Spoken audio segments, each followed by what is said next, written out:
আমাদের ভিতরে হচ্ছে কিছু ছদ্মবেশী হিজড়া ঢুকে পড়েছে। আসলে তারা হিজড়া না, কিন্তু হিজড়া নামে তারা হচ্ছে কলঙ্ক বা কলঙ্কিত করছে হিজড়া সমাজটাকে। প্রিয় দেশবাসী, আসসালামু আলাইকুম।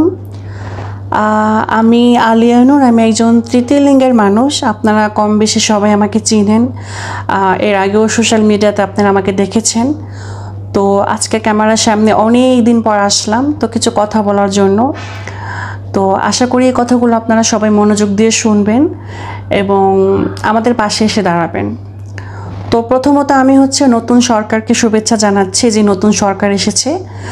আমাদের যে দাবি, আমাদের যে কর্মসংস্থান, আমাদের বাসস্থান, আমাদের পুনর্বাসন, আমাদের প্রত্যেকটা জিনিস যেন তিনি আমাদের দিকে নজর দেন, সেই জিনিসটা আমরা প্রত্যাশা করি।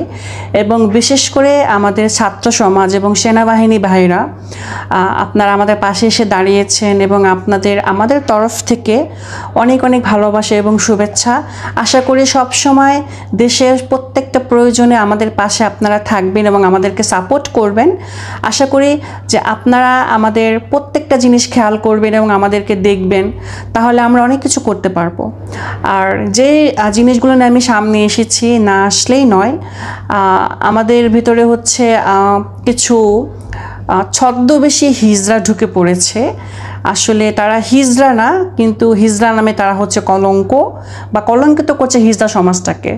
আসলে সেনাবাহিনী বলেন, ছাত্র সমাজ বলেন, প্রত্যেকে কিন্তু আমাদেরকে ভালোবাসে। আমরা তো তাদেরই সন্তান, আমরা তো বাহিরের কেউ নই। আমরা এই দেশেরই নাগরিক, কোনো মায়ের সন্তান, কোনো বাবার সন্তান, বা কারো ভাই, কারো বোন। তো আমি যে বিষয়টা নিয়ে কথা বলতে আসছি, আমাদেরকে অনেক ট্রল করা হচ্ছে, অনেক কিছু আজে বাজে মন্তব্য করা হচ্ছে। আসলে এমনটা ঠিক না।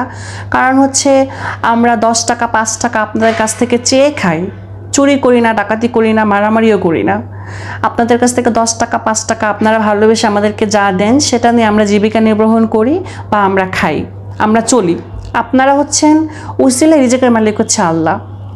তো এর ভিতরে চলতে ফিরতে মানুষের সাথে মানুষের কথা কাটাকাটি হয়, ঝগড়া হয়, কারণ মানুষ মানেই ভুল হতেই পারে। আমরা যে ভুলের ঊর্ধ্বে তা কিন্তু নয়, আমাদেরও ভুল আছে, সবারই ভুল কম বেশি সবারই থাকে, আমাদেরও আছে। তো চেষ্টা করব আমাদের যে ভুলগুলো সেটা আমরা সংশোধন করে নেওয়ার, এবং আশা করি যে আপনারা আমাদেরকে অবহেলা করবেন না এবং আমাদের জন্য কিছু করা যায় সেরকম একটা জিনিস আপনারা করবেন, যাতে আমরা কিছু করতে পারি। আর আমাদেরকে বলে যে আমরা চাঁদাবাজি করি, আসলে এই জিনিসটা এরকম নয়।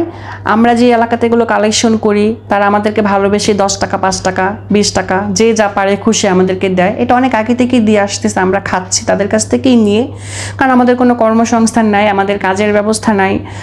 যে সরকারি আসুক না কেন, সবসময় খালি আশাই দেয়, কিন্তু আমাদেরকে কোনো গ্রাহ্য করা হয় না। তো আশা করি এবার যেহেতু নতুন সরকার এসেছে, আমাদের জন্য কিছু ভাববে বা আমাদের জন্য কিছু করবে, সেটা আমরা প্রত্যাশা করি। আর একজন হিজড়া, যার কথা আমি প্রথমে বলতে চেয়েছিলাম, তিনি হচ্ছেন মগবাজারের একজন হিজড়া। আসলে তিনি হিজড়া না, হিজড়া বেশে ছদ্মবেশ ধরে তার নাম হচ্ছে সজীব। তো তিনি হচ্ছেন মূলত আমাদেরকে যে হিজড়া সমাজটাকে কলঙ্কিত করতেছে।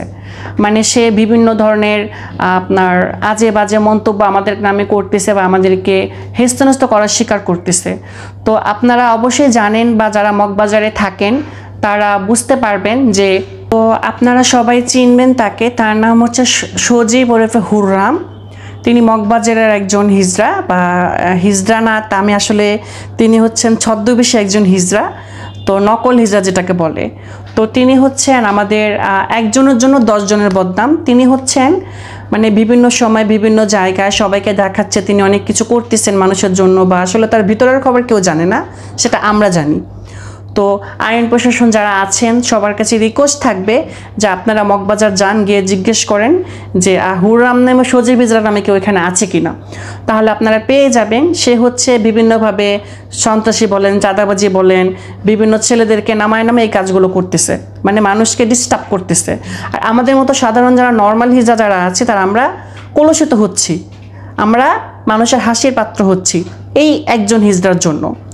তো আশা করি আপনারা জিনিসটা দৃষ্টি প্রকাশক যারা আছেন তারা এটা নজরে রাখবেন, যাতে আমরা মানুষের কাছে প্রশ্নবিদ্ধ না হই এবং মানুষ যেন আমাদেরকে নিয়ে হাসি তামাশা না করে।